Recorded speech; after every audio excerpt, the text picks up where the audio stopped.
বিসমিল্লাহির রহমানির রহিম। প্রিয় শিক্ষার্থীবৃন্দ, আশা করি তোমরা সবাই ভালো আছো। আদর্শ মহাবিদ্যালয় দিনাজপুর কর্তৃক আয়োজিত অনলাইন ক্লাসে তোমাদের সবাইকে স্বাগতম জানিয়ে শুরু করছি আজকের ক্লাস। আজকে আমি তোমাদের সাথে আছি জান্নাতুন নাহার চৌধুরী, প্রভাষক, সমাজকর্ম বিভাগ, আদর্শ মহাবিদ্যালয় দিনাজপুর।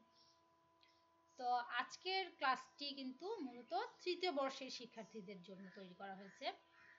আজকে আমরা আলোচনা করব সমাজকর্মের তৃতীয় বর্ষের কোর্স সমাজকর্ম অনুশীলনের তত্ত্বসমূহ। কোর্স কোড হচ্ছে 23-21-03। তো এই কোর্সের আমরা প্রথম অধ্যায়ে কিছু বিষয় নিয়ে আলোচনা করব।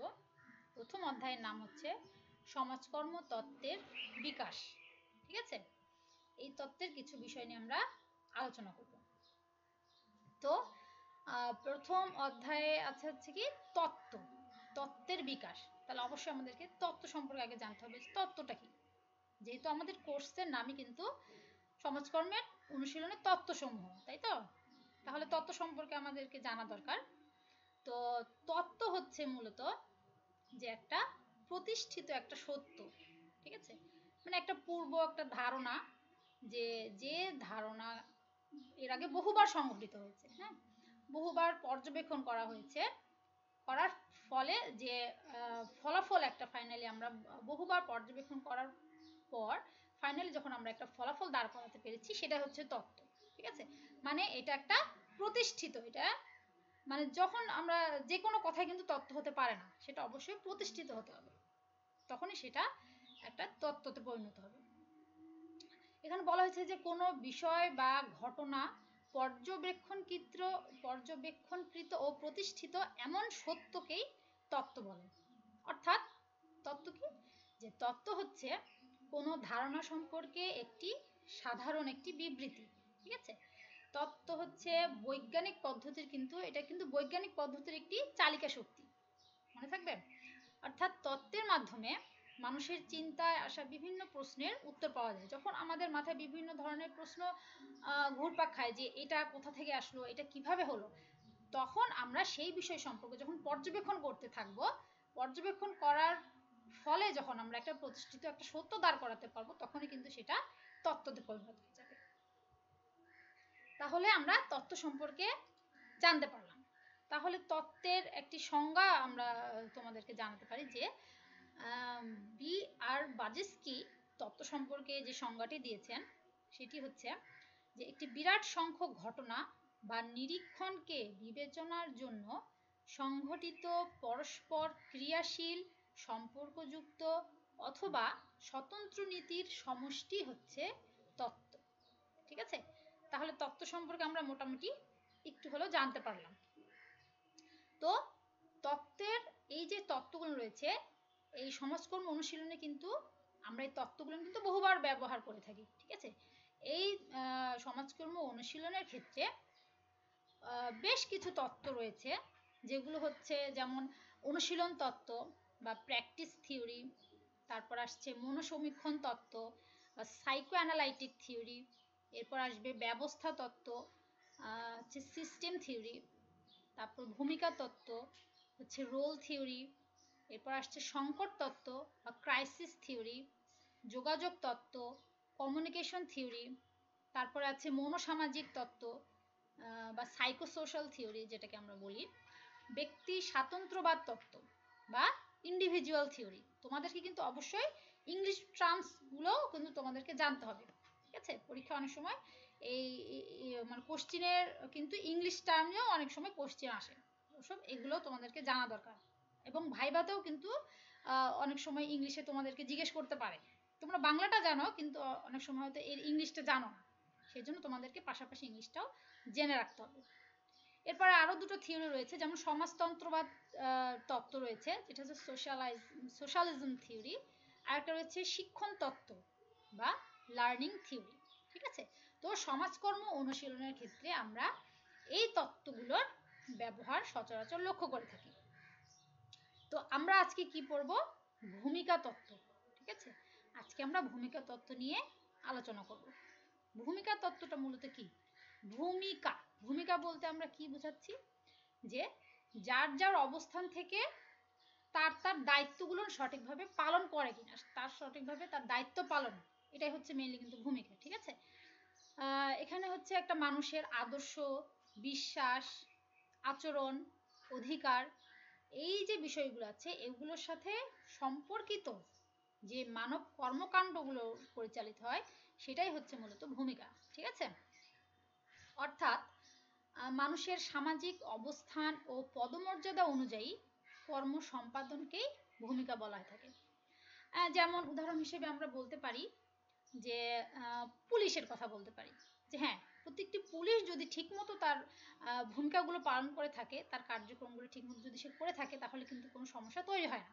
ঠিক আছে, আবার বলতে পারি যে একজন ড্রাইভার, একজন বাস চালক যদি ঠিকমতো আইন মেনে বা নিয়মকানুন মেনে যদি সে যানবাহন চলাচল করে থাকে, তাহলে কিন্তু আমরা খেয়াল করে দেখব যে তাহলে রাস্তাঘাটে কোনো যানজট তৈরি হয় না বা কোনো দুর্ঘটনারও সৃষ্টি হওয়ার সম্ভাবনা থাকে না। ঠিক আছে, অর্থাৎ তাহলে আমরা কি বুঝতে পারলাম, যে যার যার অবস্থান থেকে তার ভূমিকাগুলো, তার দায়িত্বগুলো যদি সঠিকভাবে পালন করা হয়, তাহলে কিন্তু দেখবে যে সমাজে যে সমস্যাগুলো তৈরি হচ্ছে সেগুলো কিন্তু অনেকটাই লাঘব করা সম্ভব। আর এই যে সমস্যাগুলো তৈরি হয়, তো সমাজকর্মী কি করে, এই সমস্যাগুলোকে রিমুভ করার জন্য, মোকাবিলা করার জন্য এই যে ভূমিকা তত্ত্ব রয়েছে, অর্থাৎ যার যেটা ভূমিকা সেভাবে চলার একটি নিয়মকানুন তৈরি করে এই ভূমিকা তত্ত্ব। ঠিক আছে, অর্থাৎ ভূমিকা তত্ত্ব বলতে কি বোঝায়, মানুষের ভূমিকার পুনরুদ্ধার বা সংরক্ষণ সম্পর্কিত আচরণগত একটা তত্ত্বকে বোঝায়। অর্থাৎ এখানে কিন্তু মেইনলি আচরণের বিষয়টা কিন্তু এখানে মেইনলি লক্ষ্য করতে হয় সমাজকর্মী। ঠিক আছে, অর্থাৎ ভূমিকা তত্ত্বের মূল লক্ষ্য হচ্ছে সামাজিক পরিবেশ ব্যক্তির আচরণকে কিভাবে এবং কতটুকু প্রভাবিত করে তা বিশ্লেষণ করা। ঠিক আছে, তাহলে আমরা ভূমিকা তত্ত্ব সম্পর্কে মোটামুটি ধারণা জানতে পারলাম। তো ভূমিকা তত্ত্বের সম্পর্কে সমাজকর্ম অভিধানের যে সংজ্ঞাটি প্রদান করা হয়েছে সেটি হচ্ছে যে ভূমিকা তত্ত্ব হলো কতগুলো প্রত্যয়ের সমষ্টি, যেগুলোর ভিত্তি হলো সামাজিক ও নৃতাত্ত্বিক অনুসন্ধান, যা বিভিন্ন ধরনের সামাজিক মর্যাদা এবং সে মর্যাদার প্রেক্ষিতে সামাজিক প্রত্যাশা কিভাবে মানুষের আচার আচরণকে প্রভাবিত করে তা উপলব্ধি করা যায়। ঠিক আছে, তাহলে আমরা ভূমিকা তত্ত্বের সংজ্ঞা জানতে পারলাম। এরপরে আসি যে ভূমিকা তত্ত্ব সংশ্লিষ্ট কতিপয় প্রত্যয়। আচ্ছা, মানে হচ্ছে যে মানে ভূমিকা তত্ত্ব সম্পর্কে একটু যদি আমরা গভীরভাবে চিন্তা করতে যাই, তাহলে এর সাথে সংশ্লিষ্ট কিছু প্রত্যয় অটোমেটিক্যালি জড়িয়ে পড়ে, এগুলো সম্পর্কে আমাদেরকে জানতে হবে। ঠিক আছে, যেমন এর মধ্যে ডিটেল জানার দরকার না হলেও তোমাদের প্রত্যয়গুলো কি সেগুলো একটু একটু আলোচনা করি। সেটা হচ্ছে যেমন নর্মস, এখানে নর্মস থাকবে বা আদর্শ, তারপর সামাজিক একটা অবস্থান থাকবে, সোশ্যাল পজিশন। হ্যাঁ, মানে সমাজে বসবাসকারী প্রত্যেক ব্যক্তির নিশ্চয় একরকম না। ঠিক আছে, এক একজনের পজিশন এক এক রকম, যে সমাজে আমার কি অবস্থান, আমি ডাক্তার না আমি ইঞ্জিনিয়ার না আমি কোন পেশায় নিয়োজিত আছি, এগুলোর মাধ্যমে তার একটা অবস্থান তৈরি হয়ে যাবে। ঠিক আছে, এটা কিন্তু এই ভূমিকা তত্ত্বের কিন্তু একটি প্রত্যয় হিসেবে পরিচিতি লাভ করে আর কি। তারপর রয়েছে এখানে মর্যাদার কথা বলা হয়েছে, তারপর সামাজিক পরিচিতি আছে, ভূমিকা আছে, তারপর হচ্ছে ভূমিকা প্রত্যাশা রয়েছে, যেমন রোল এক্সপেকটেশন রয়েছে, তারপর রোল পার্টনার রয়েছে, এরপরে আছে রোল ভূমিকা পরিপূরকতা রয়েছে। ঠিক আছে, এবং ভূমিকা জোট, এইগুলো প্রত্যয়গুলো মানে এইগুলো প্রত্যয় কিন্তু আমরা কি করি, ভূমিকা তত্ত্বের মধ্যে ওতপ্রোতভাবে জড়িত। মানে এই যে ভূমিকা যার যে দায়িত্ব অনুযায়ী যে ভূমিকা পালন করছে এগুলোর সাথে এই প্রত্যয়গুলো জড়িত রয়েছে আর কি। ঠিক আছে, আচ্ছা, এরপরে আমরা আসি যে সমাজকর্ম অনুশীলনে ভূমিকা তত্ত্বের প্রয়োগ। ঠিক আছে, মানে আমরা সমাজকর্ম যারা সমাজকর্মী, যারা সমাজকর্ম অনুশীলন করে, সেক্ষেত্রে এই ভূমিকা তত্ত্বটা কিভাবে প্রয়োগ করে থাকে, মানে কোন কোন ক্ষেত্রে প্রয়োগ করে থাকে কিভাবে, এইগুলো বিষয় নিয়ে আলোচনা করবো আসলে। এখানে প্রথমেই যেটা বলা হয়েছে যে গ্রহণ, ঠিক আছে। এক্ষেত্রে কিন্তু আমরা 3টি ভাগে ভাগ করে নিয়েছি, যে এই প্রয়োগের ক্ষেত্রে আমরা একে 3 ভাবে আলোচনা করতে পারি। একটা হচ্ছে গ্রহণ, আর একটা হচ্ছে অনুধান ও সমস্যা নির্ণয় বা অ্যাসেসমেন্ট অ্যান্ড ডায়াগনোসিস, তারপর আসছে সমস্যা সমাধান বা ট্রিটমেন্ট, ঠিক আছে। তো গ্রহণ কি সেটা আমরা সম্পর্কে একটু জানি। যে গ্রহণ হচ্ছে, এটি কিন্তু সমাজকর্ম অনুশীলনের ক্ষেত্রে খুব গুরুত্বপূর্ণ একটা বিষয় গ্রহণ।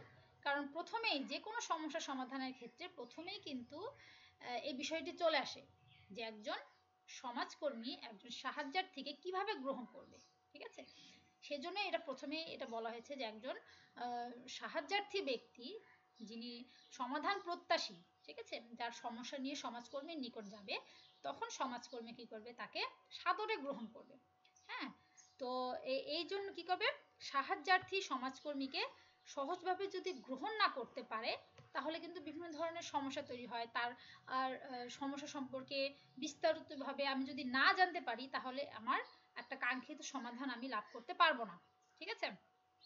তো এই ভূমিকা তত্ত্ব কি করে, সমাজকর্মী আর সাহায্যার্থীর অবস্থান, মর্যাদা এবং প্রত্যাশিত যে ভূমিকা সেটা সম্পর্কে একটা স্পষ্ট একটা ধারণা দিয়ে থাকে, ঠিক আছে।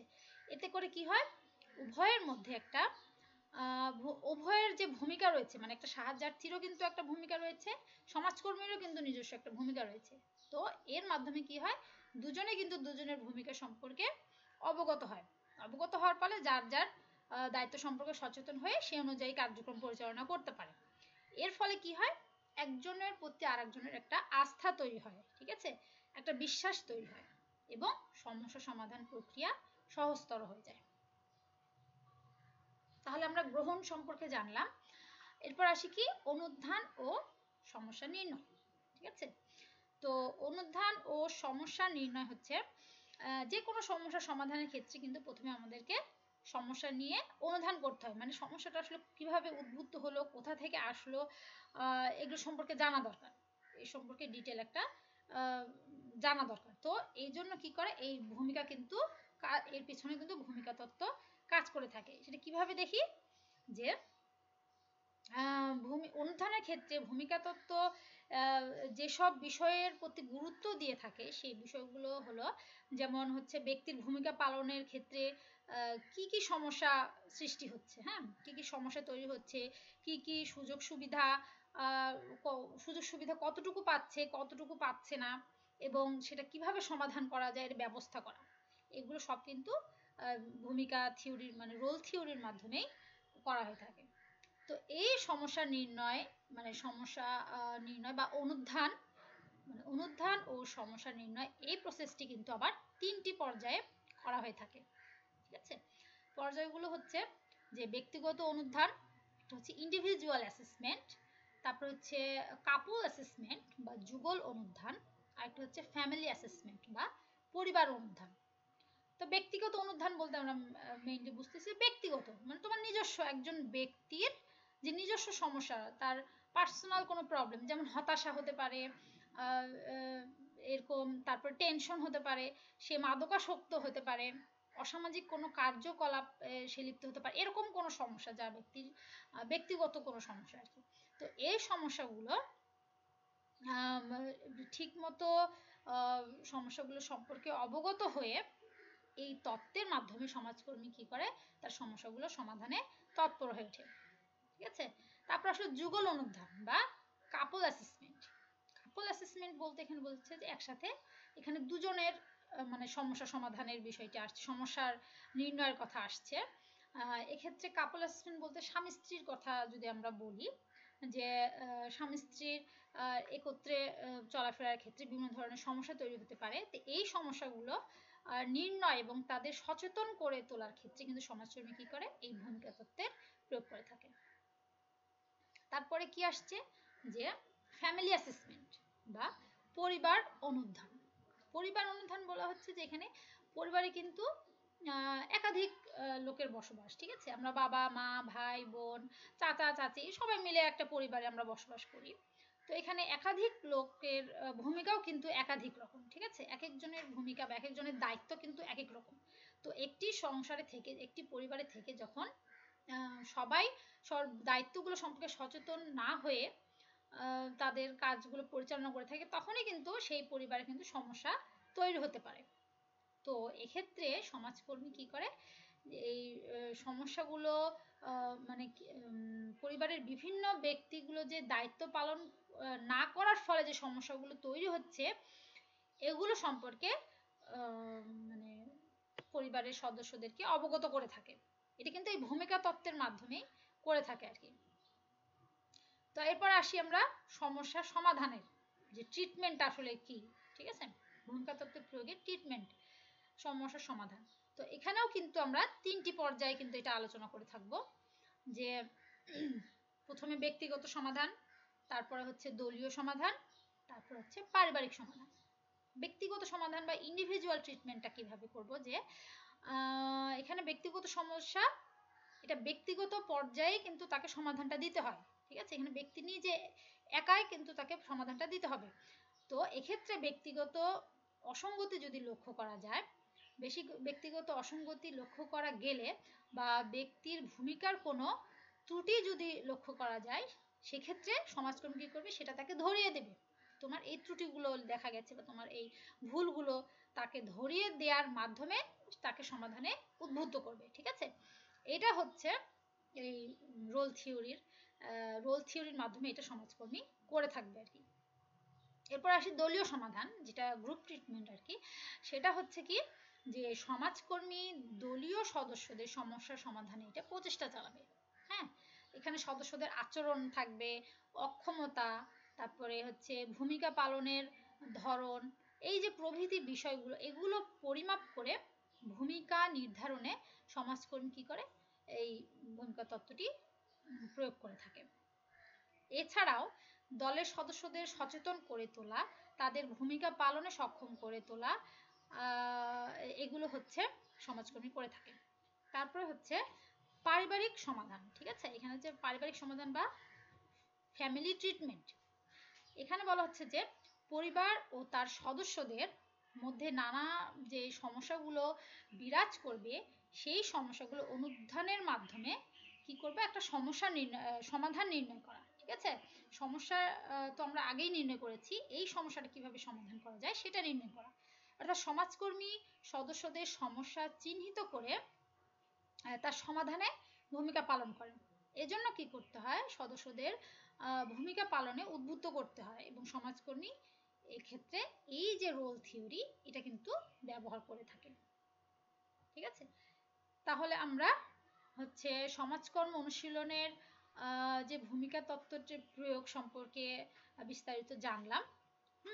এরপরে আমরা আসি যে ভূমিকা তত্ত্বের গুরুত্ব, মানে কোন কোন ক্ষেত্রে আসলে এটি কতটুকু গুরুত্ব বহন করে থাকে, এই সম্পর্কে আমরা জানি, বা ইম্পর্টেন্স অফ রোল থিওরি সম্পর্কে আমরা একটু জানি। যে এটা হচ্ছে প্রথমেই যে বিষয়টা আসছে সেটা হচ্ছে সাহায্যার্থী ও সমাজকর্মীর মধ্যে সুসম্পর্ক।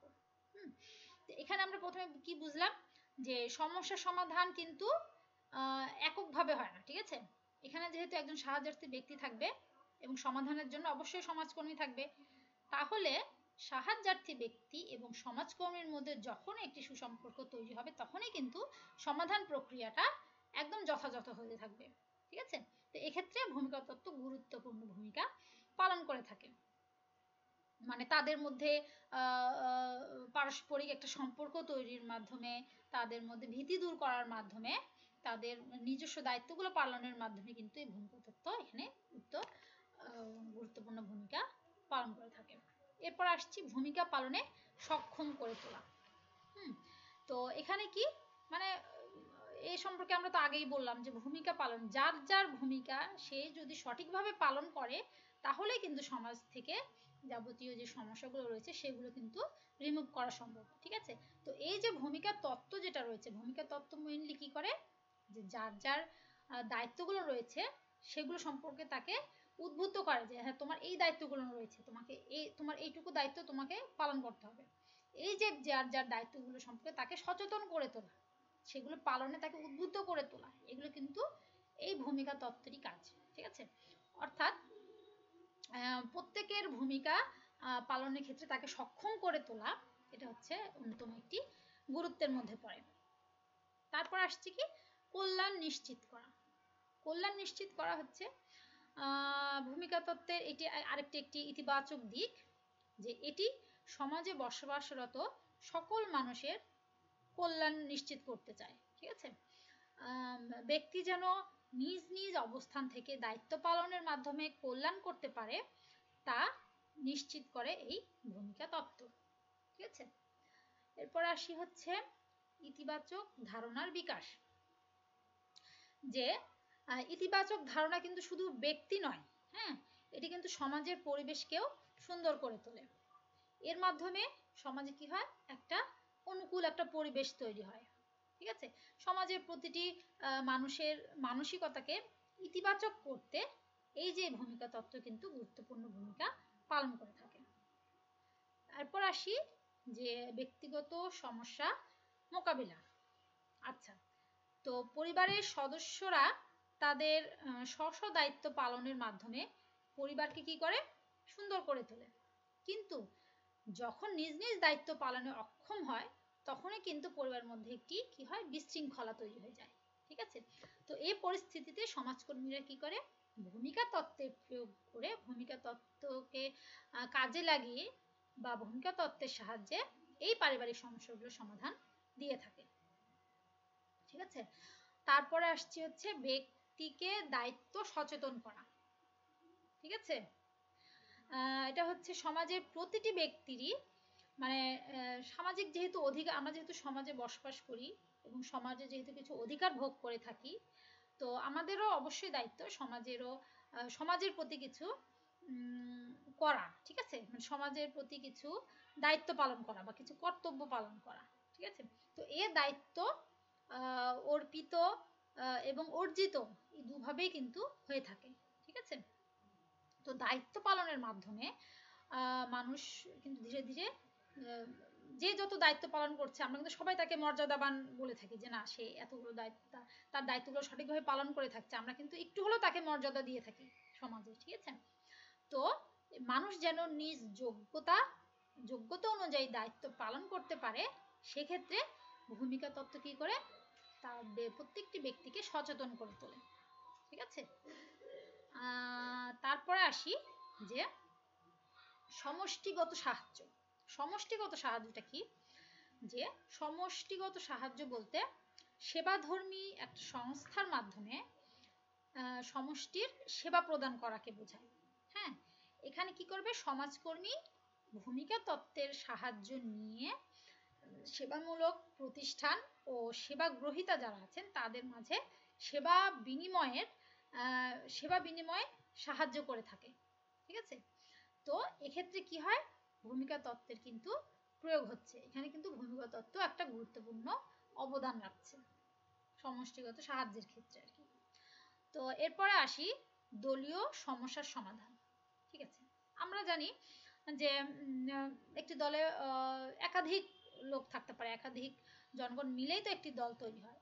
অতএব এদের এক একজনের মতেরও এক এক রকম মতৈক্য থাকতে পারে, আর প্রত্যেকের মতের মিল নাও থাকতে পারে। যখন তারা সকলে একমতে আসতে পারে না, তখনই কিন্তু সমস্যা, দলের মধ্যে একটা বিশৃঙ্খলা তৈরি হয়, একটা সমস্যা তৈরি হয়। ঠিক আছে, তো এই যে এরকম বিভিন্ন রকম দলে বিভিন্ন ধরনের সমস্যা তৈরি হতে পারে।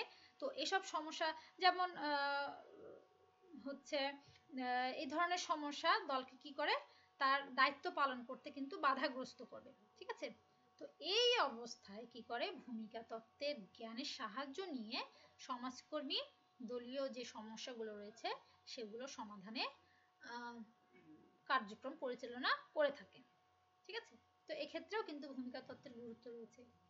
তাহলে আমরা ভূমিকা তত্ত্বের গুরুত্ব সম্পর্কে জানতে পারলাম, যে আসলে সমাজকর্মীরা তাদের যে কাজগুলো রয়েছে সেগুলো বাস্তবায়ন করতে আসলে ভূমিকা তত্ত্বটা কিভাবে প্রয়োগ করে থাকে।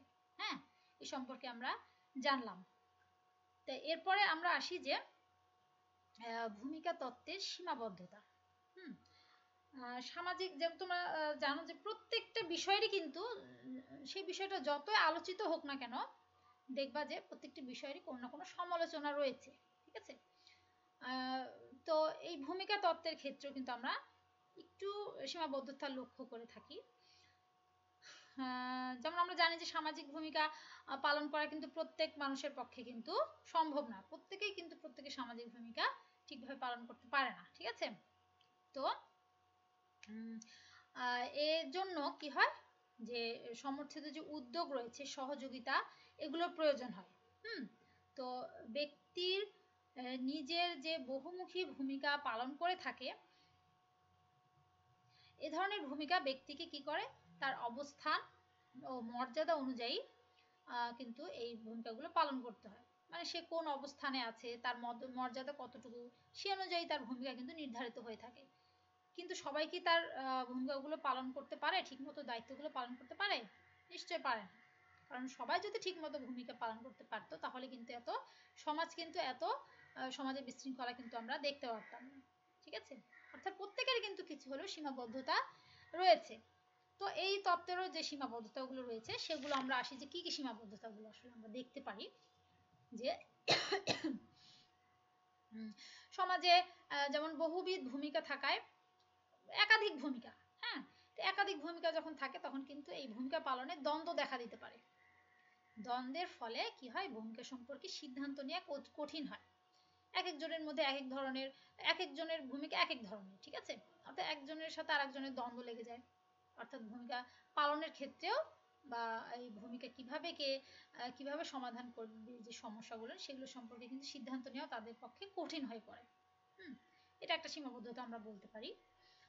আমরা আরো বলতে পারি যে ভূমিকা কিন্তু আমরা জানি যে এটা পরিবর্তনশীল। সমাজ যেহেতু পরিবর্তনশীল, সমাজে ব্যবস্থা পরিবর্তন হচ্ছে নিয়মিত, অর্থাৎ তাহলে ভূমিকা মানুষের পরিবর্তন হবে, এটাই স্বাভাবিক। তো এই যে সামাজিক পরিবর্তনের কারণে মানুষের এই ভূমিকারও কিন্তু পরিবর্তন হয়ে যাচ্ছে। এটা একটা সমস্যা যে এক এক সময় পূর্বে আমার ভূমিকা ছিল একরকম, সমাজ পরিবর্তন হয়ে যাওয়ার ফলে এখন কিন্তু আমার আরেক ধরনের ভূমিকা তৈরি হয়ে যায়। এটা একটা সীমাবদ্ধতার মধ্যে পড়ে আর কি। তো এরপরে আরো যেটা আমরা দেখি সেটা হচ্ছে যে ভূমিকা তত্ত্বে সামাজিক পরিস্থিতি, ব্যক্তির মর্যাদা, অবস্থানকে কিন্তু অধিক গুরুত্ব দেওয়া হয়, ঠিক আছে। অথচ মানুষের ভূমিকা কিন্তু কখনো একমুখী না, হ্যাঁ, মানুষের ভূমিকা কিন্তু বহুমুখী হয়ে থাকতে পারে। তো এক্ষেত্রে কি পরিস্থিতির বিশ্লেষণ করা কিন্তু একটু কঠিন হয়ে পড়ে, হ্যাঁ, এটা কিন্তু একটা সীমাবদ্ধতা আমরা বলতে পারি। এরপরে আমরা আরো বলতে পারি যে সমাজে যে বিভিন্ন মানুষ বসবাস করে, তাদের কিন্তু মূল্যবোধ একরকম নয়, এক একজনের মূল্যবোধ এক এক রকম। ফলে কি হয়, সমাজে যে আচরণগত একটা পার্থক্য তৈরি হয়ে যায়, ঠিক আছে। এই বিভিন্ন মূল্যবোধের উপস্থিতির কারণে কিন্তু মূল্যবোধের একটা দ্বন্দ্ব তৈরি হয়ে যায়। এর ফলে কিন্তু এটা কিন্তু ভূমিকার আর উপরে একটা প্রভাব ফেলে, অর্থাৎ এটাও কিন্তু একটা ভূমিকার সীমাবদ্ধতা আমরা বলতে পারি।